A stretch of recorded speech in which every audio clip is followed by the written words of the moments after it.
Assalamualaikum warahmatullahi wabarakatuh.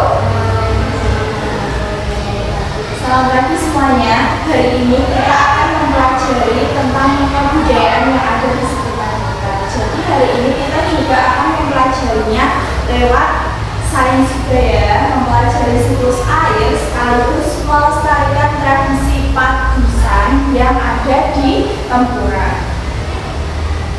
Nah, tujuan pembelajaran kita pada hari ini ada tiga.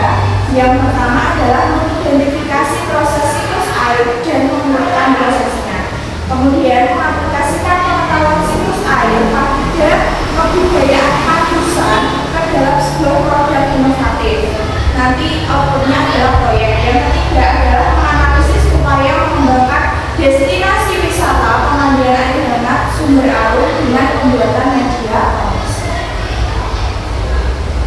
Oke, yang pertama, apa itu siklus air? Jadi siklus air itu adalah perputaran air yang ada di bumi kita ini, yang mempunyai beberapa tahapan.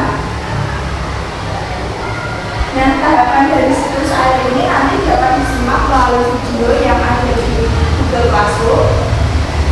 Yang pertama itu ada evaporasi atau penguapan air, kemudian kondensasi pembentukan awan, kemudian presipitasi atau turunnya hujan, dan nanti yang berhubungan dengan topik kita adalah infiltrasi atau penyerapan air yang nantinya akan menjadi sumber air hangatnya.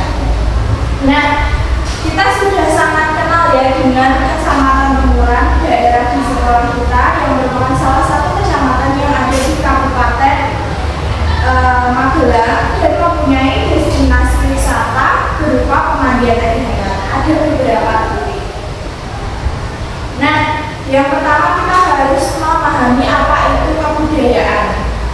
Menurut Kuncoro Mitra, kebudayaan adalah seluruh sistem gagasan, tindakan, dan hasil karya kemanusiaan dalam kehidupan masyarakat dijadikan milik diri manusia dengan cara belajar, dan biasanya kebudayaan ini diwariskan secara turun-temurun. Nah, kemudian kita mengenal apa itu budaya padusan. Jadi padusan itu secara alami adalah menyucikan diri dengan cara mandi atau berendam di sumber air. Nah, di Tempura ini menggunakan sumber air hangat tadi. Biasanya kita bersama-sama ke sana dan biasanya dilaksanakan sebelum Ramadan begitu.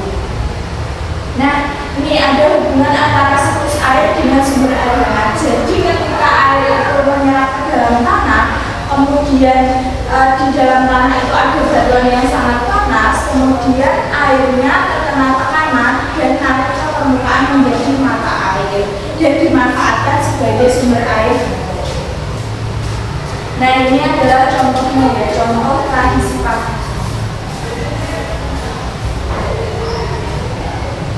Nah, ini ada unsur kewirausahaan pedagogis, ada 4 di sini.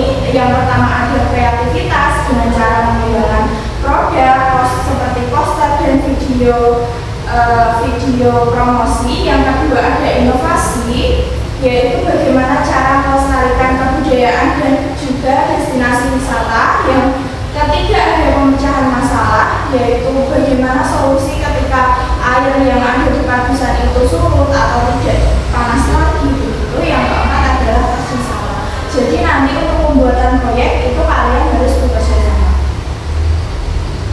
Nah, di sini saya akan menampilkan contoh dari pengerjaan proyeknya.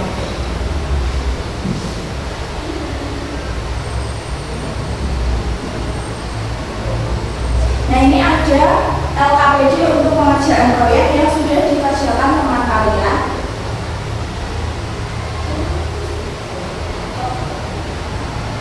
Yang pertama adalah menentukan pertanyaan mendasar. Ini berhubungan dengan studi kasus yang akan kita amati, yaitu sumber air hangat.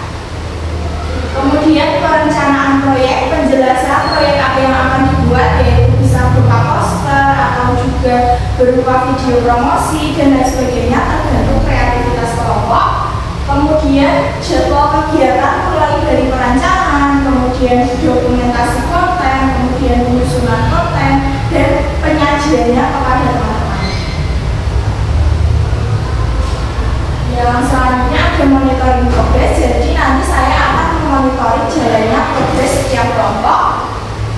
dari pertemuan 1, 2, 3 sampai proyeknya selesai. Kemudian mengevaluasi pengalaman apa yang kalian dapatkan dari pengerjaan proyek tersebut. Dan yang terakhir adalah hasilnya. Di sini yang pertama ada hasil kontennya. Kontennya berisi pengenalan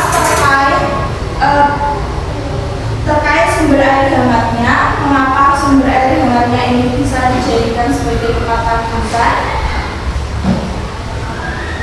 Nanti untuk konten selengkapnya dapat dilihat di YouTube karena ini sudah diupload di YouTube.